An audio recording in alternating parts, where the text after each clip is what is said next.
When she was younger, Maria ran off with a 26-year-old man, but returned home when she realized that she was pregnant. She was 11 years old.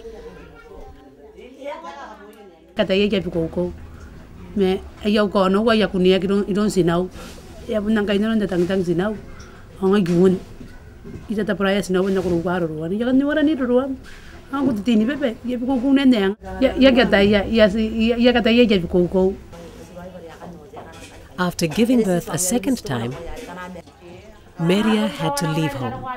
She now lives with 8 other single girls in a crowded one-room house in Besio. She and the other girls frequently go on board the Korean fishing boats in Besio to drink and have sex.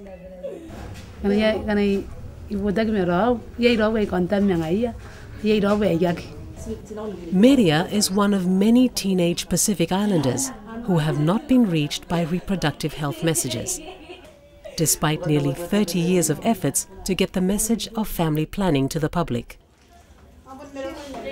Her story highlights the need for more information on contraceptives to be made available to young people, even at the age of 11.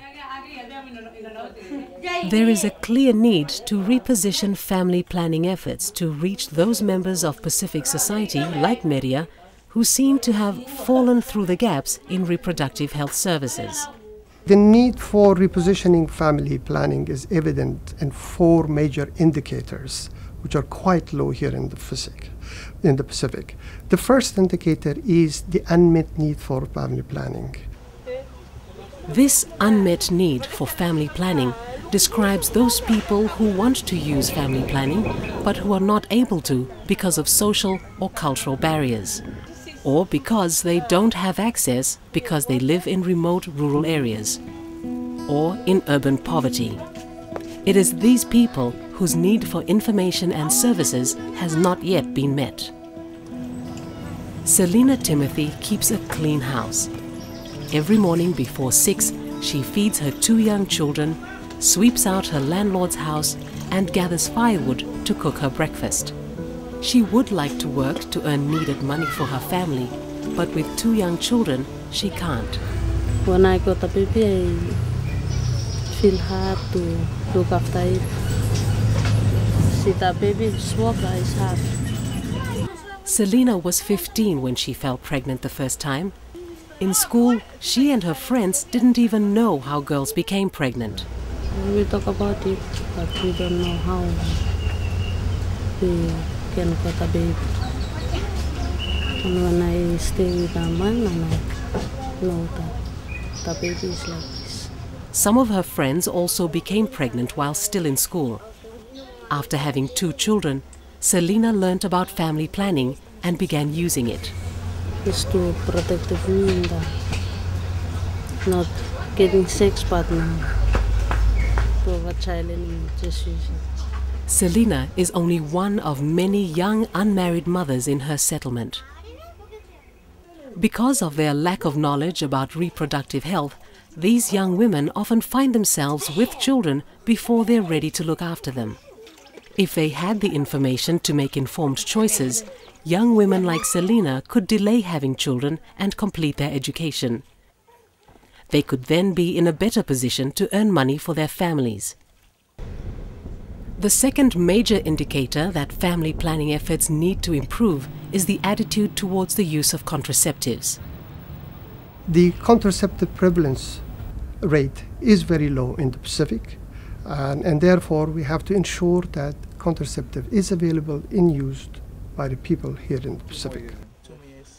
Tomas is 17 years old. He currently has 4 girlfriends with whom he has sex.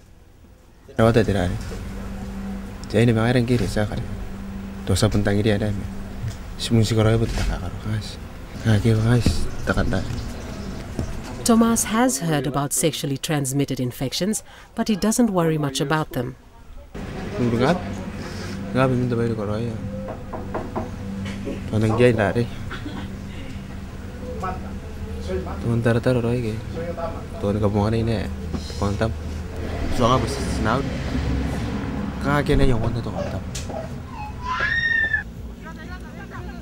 Attitudes to using contraceptives are another challenge that requires new thinking, not only in raising awareness of what contraceptives are, but how they can help prevent both unwanted pregnancies and sexually transmitted infections.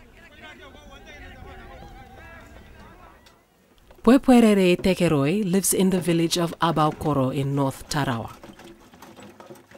After her first 2 children, Puepuerere wanted to use family planning to space her children. Because of her religious faith, though, she could only use the calendar or rhythm method. She now has 7 children and is pregnant with her 8th.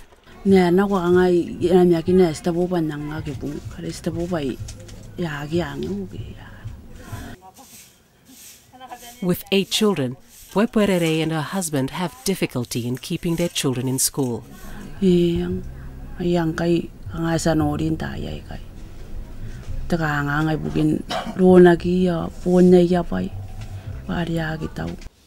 After visiting the island's health center, Puepuerere considered a tubal ligation to permanently stop having children.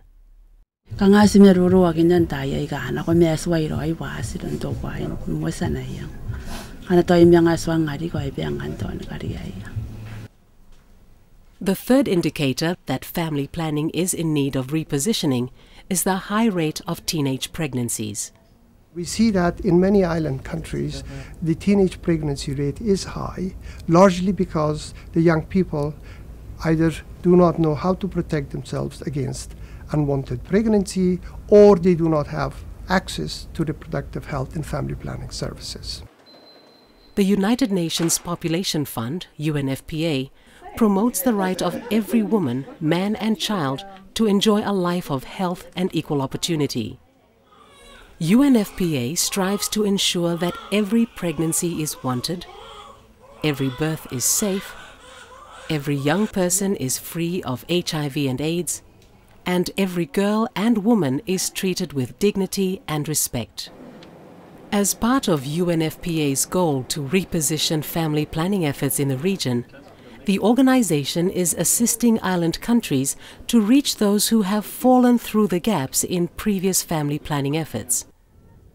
Refocusing family planning efforts more on young people requires different tactics than were used in the past. I think that we have to be more specific when you're targeting different age group to come and access the services.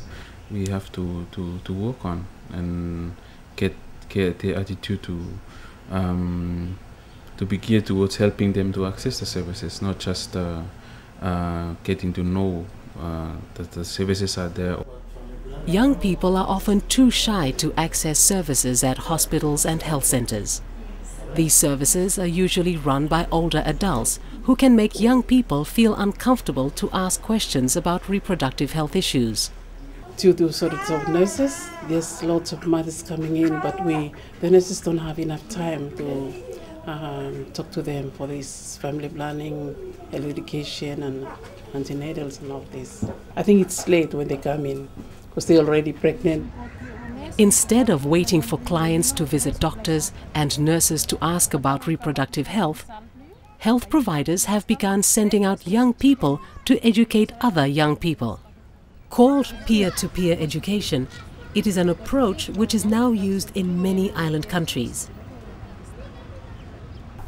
We have developed peer education as a tool for taking the messages from trained young people as peer educators to their peer groups in the communities and wherever they live.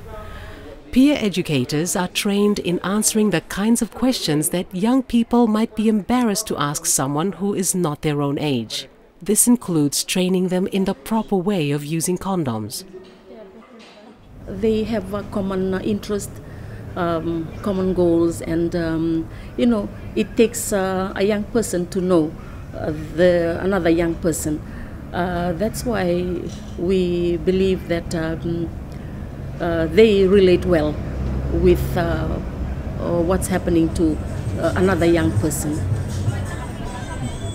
Peer educators, in our experiences, have proven themselves to be quite dynamic, very creative, and they will take on responsibilities if they are trained, if they are empowered, and if they are guided.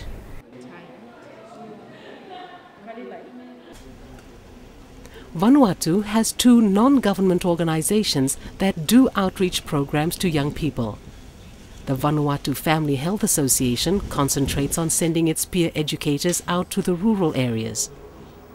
Vanuatu Family Health Association is designed in a way that more activities are done on the island, because 80% of the people are living in the rural areas. Sometimes it can be on family planning, or too many single mothers in my communities. So they do things in the community based on community needs. One Small Bag Theatre's Kampusim Head Centre sends their peer educators into urban communities, promoting the centre's services and raising awareness on reproductive health issues. Most of the young people that we talk to, they don't even know the symptoms of STIs, or they don't even know about the body parts. When we go out, they feel that they can ask questions, and the young people feel more confident to ask questions or give their consents rather than a nurse or a doctor in a clinic or in a hospital. The young peer educators are also able to discuss with girls the need to ask their partners to use a condom. We encourage girls to speak out, or encourage them to negotiate safe sex with their partners, or talk with the partner before having sex, because most of the girls and the boys, they don't talk about it, they just do it. Fais quoi? Il garde les testicules dans une température. The Vanuatu school system has also begun integrating reproductive health issues into its science courses. This program is called Family Life Education. The process begins with the training of teachers.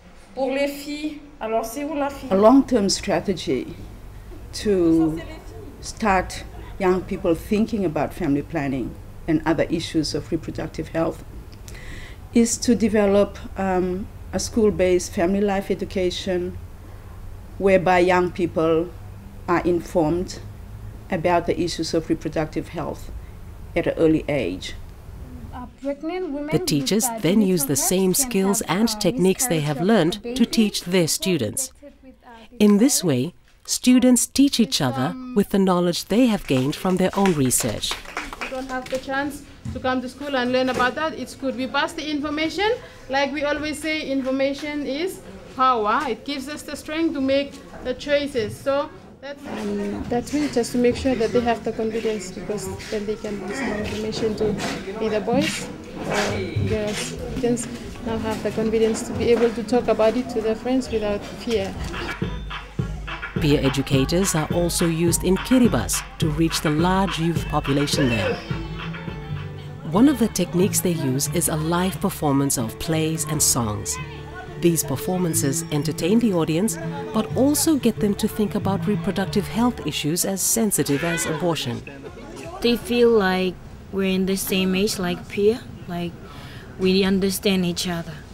That's why they thought that we have the same feeling, same kind of like feeling to go out, like the way we act. The peer educators also give demonstrations on male and female condoms to remove the mystery and embarrassment of these contraceptives. Some boys, they just, hey, we don't want to use the condom, it's gonna lose our feelings like that. But we just, if you don't want to use the condom, then you have to face the consequences of the STIs. No, they don't give a shit on on unwanted pregnancy, teenage pregnancy. Awareness of HIV is fairly good in Kiribati, but there is not much awareness of other sexually transmitted infections or STIs. So now we are telling them that they have to, to be well aware of STI, because that's like the key or the door to getting into infected with HIV. Like the girls that they board the ships, they are now well aware about wearing condoms, for protection for both pregnancy and infection. Mina ke ko kontam kana ipupuno mero. Ya taya mina re workshop de kanko. Or sarere na garon ade tiara karte HIV AIDS test ai ade bindanan min nora ke recommend venene pure. Ya use na ta kontam. Another goal of repositioning family planning in the Pacific is to increase the involvement of men in discussing and using family planning. I get the feeling that even though we're aggressively doing this family planning education, I don't know how effective it is, because I'd like to see the men play a more active role in family planning. With young people, it is usually the boy who is reluctant to use a condom, especially in a casual relationship. Most young girls, if the men, they wouldn't ask the man to use the condom, and sometimes if the man, most young girls, they thought that if the man says they wouldn't want to use the condom, then that's it, they would not use the condom. For some married men in the Pacific, there is a reluctance for their wife to use family planning. The repositioning of family planning efforts need to try and include men more in their approach. If men reject the idea of using family planning, then contraceptives may simply not be used in many situations. One way to encourage men to use condoms is through the use of new packaging. Colorful information and contraceptive packs have been introduced by UNFPA for both the male and female condoms they distribute. If family planning is going to succeed in the Pacific, then the repositioning of efforts to promote it and to improve services is long overdue. Family planning improves the health of women, saves babies and children's lives, helps prevent unplanned pregnancies, and helps prevent the spread of STIs including HIV, and promotes gender equality by giving women the choice of delaying or spacing their births. Family planning has both health as well as non-health benefits. Family planning, in fact, contributes to the achievements of virtually all the Millennium Development Goals. There are many challenges to those involved in providing family planning information and services. But there is a clear need to ensure that everyone understands the choices that family planning gives to both men and women. When I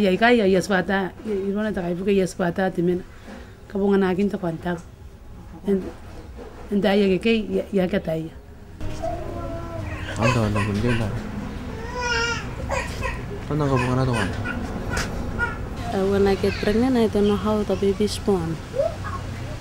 When I got in the hospital, and I just know about the baby is born. Aya pun nang namiyakin na trawawa na ngaya. Yang oya pa nang katok ya nang Korea gaya utapon nagari. It is clear that there are still many gaps in providing family planning services in the Pacific. By repositioning family planning efforts, though, it is possible that soon all Pacific people will begin to understand and practice the freedom of reproductive health which is their right to enjoy.